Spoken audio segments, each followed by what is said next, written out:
నేను ఇక్కడ బిల్లా cinema screening చేశారనమాట. ఓకే. బిల్లా సినిమా స్క్రీనింగ్ చేస్తే నేను వెళ్ళాను చూడటానికి. 2009 లో రిలీజ్ అయిన సినిమా తెలుగులో చేశారు. సో జపనీస్ వాళ్ళకి అర్థం కాదు తెలుగు, అయినా ప్రభాస్ కోసం వచ్చారు. సో ఒక ఆవిడతో మాట్లాడాను, మీకు ప్రభాస్ అంటే ఎందుకు ఇష్టం అని అడిగా.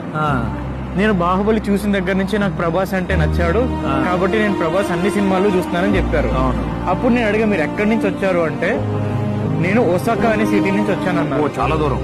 అంటే ఆవిడ మార్నింగ్ 6 o'clock బుల్లెట్ ట్రైన్ పట్టుకుని 9 o'clock టోక్యో వచ్చి 11 షో చూసి మళ్ళీ 3:30, 4 ఒసాకా వెళ్లారు.